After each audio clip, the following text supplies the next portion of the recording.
ये खूंटियों के ऊपर जगह जगह ये तांत्रिक जो डरा करके इनमें ऊने टूने बंधवाते हैं, इनकी कोई ज़रूरत नहीं होती, ये फालतू बातें हैं। हमारी रामायण में कहीं जिक्र नहीं है इन ऊने टूनों का, महाभारत में कोई जिक्र नहीं है, गीता में कोई जिक्र नहीं है, वेदों में कोई जिक्र नहीं है, किसी मोक्ष ग्रंथ में इन पाखंडों और इन शास्त्र विरुद्ध कार्यों का कोई औचित्य कहीं पर भी अस्तित्व के रूप में नहीं है। भूतों का भी कोई अस्तित्व नहीं होता, सब झूठी और मनगढ़ंत बातें हैं। और भूतड़ा मान लो इस खूंटी पर चढ़ा है, तो एक बात बताओ, पहली बात तो भूत होते नहीं, अगर होते हैं तो वो भूत इस खूंटी पर कैसे चढ़ गया? इतना कै फिट का था, शरीर उसके पास है ही नहीं, जिसके पास शरीर नहीं है ऊपर कैसे चढ़ जाएगा? ये अवैज्ञानिक बातें हैं, अवैधानिक बातें हैं, और ये जांच का विषय, इसकी जांच हो, कोई ना कोई असली दोषी इसमें पकड़ा जाएगा। मैं यहाँ 3-4 घंटे से हूँ, इस परिवार ने हमें ये बताया कि एक बिल्ली है, वो घर में आती है तो कोई आदमी मरता है, आग लगती है, वो बिल्ली मेरे पैरों को कई बार निकल गई, मेरे पैरों से कई बार निकल गई, ना तो कोई आग लगी ना कोई मौत हुई, सब फालतू बातें।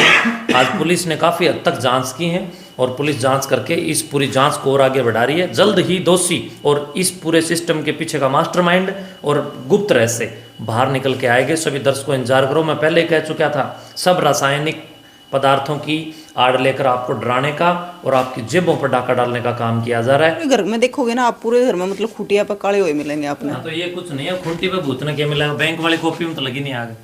भूत ने कुछ करना ही होता तो बैंक वाली कॉपी में करता। ये फालतू बातें हैं। कोई न कोई बहुत सातिर है, और सातिर आदमी ही इस प्रकार की घटनाओं को अंजाम देते हैं।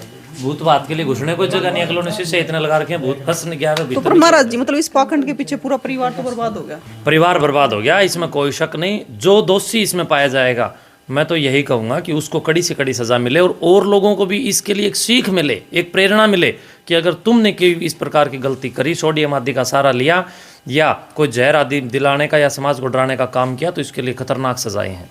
कानून कड़वा लठ उठाकर कड़वे फैसले ले। महाराज जी, एक चीज और थी, जैसे अभी आपने खुटिया देखी है, मतलब बताया जा रहा था कि जब आग बढ़ती थी ना तो खुटिया ठंडी रहती थी। ये झूठी बातें हैं, ये ऐसा कुछ नहीं है, ऐसे बिल्कुल ही नहीं होता है।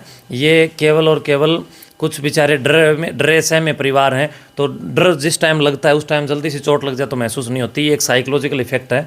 तो हो सकता है कि इन बेचारे डरे हुए हैं, उस समय तो मानसिक रूप से आदमी एक किस्म से बीमार ही हो जाता है, तो पता ना चलता होगा। ये विचलित परिवार के लोग, विचलित जिस समय रहे हैं, इनके विचलन पर हमें ज़्यादा ध्यान दे करके पाखंडों को बढ़ावा नहीं देना चाहिए। विज्ञान पर गौर कीजिए, ज्ञान पर। महाराज जी, जिस प्रकार आप बता रहे हो कि एक बिल्ली का मामला है कि बिल्ली जब भी बोलती है कुछ ना कुछ होता है यहाँ पे घटित। मैं ऐसा नहीं कह रहा हूँ, मतलब अब माता जी बता रही है। हाँ, तो मतलब वैसे भी लोगों का मानना है कई बार कि बिल्ली आगे से चक्कर काट गई तो कुछ ना कुछ होगा। तो कौन तय करता है कि कौन सा जीव शुभ है या कौन सा आगे से शुभ है? चक्कर को काटने की मैं रोज निकलता हूँ तो मैं एक बिल्ली को पहले आगे से निकालता हूँ। मैंने एक काली बिल्ली हमारे मठ में स्पेशल पाल रखी है।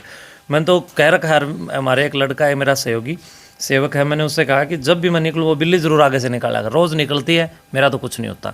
ये केवल और केवल अंधविश्वास की बातें हैं भाई, बेवकूफ़ बनाने वाली बातें हैं। कोई बिल्ली से जीव जंतु सारे ईश्वर के प्यारे, तो ये जीव जंतु सारे ईश्वर के प्यारे हैं, इनसे कोई अपशकुन नहीं होता। आपके कर्म अपशकुन पैदा करते हैं और आपके सुक्रम आपके लिए सुकून पैदा करते हैं। और महाराज जी ने पाल रखी बिल्ली तो वो तो पैरों में घूमती रहती है, अच्छा, हमेशा पैरों में चलते हुए, वो तो काटती ही रहती है। तो महाराज जी, मतलब ये कहाँ से आते हैं तथ्य कि वो शुभ है पशु या फिर अशुभ है? ये परमात्मा की रचना, सारे के सारे शुभ हैं, कोई अशुभ नहीं, कोई अशुभ नहीं। सबसे अशुभ जो प्राणी है ना वो मनुष्य है। मनुष्य से बड़ा कोई अशुभ नहीं है। जितने भी सृष्टि में प्राणी है ना, सारे भला करते हैं, कोई नुकसान नहीं करता, सृष्टि को खराब नहीं करता। आप जंगल में जाके देखो, सारे जीव जंतु जंगल में हैं, जंगल फिर भी साफ सुथरा है, हाँ, कोई गंदा नहीं। और आप मनुष्य जहाँ रहता है ना, 10 दिन के लिए चला जाए, 10 दिन के लिए कोई कहीं मेला कर लो, कोई प्रोग्राम कर लो, मनुष्य के तो 2-3 दिन एक जगह समागम हो जाओ, गंदी गंद बिखरी पाओगी। तो मनुष्य के दिमाग में गंध और सुगंध दोनों हैं, मनुष्य के हाथ में। वो राम को प्रकट करे या रावण को, वो क्या बने, कैसा चरित्र बनाए, वो उसके हाथ में। कोई अपशकुन नहीं, सब शुभ सुकून है।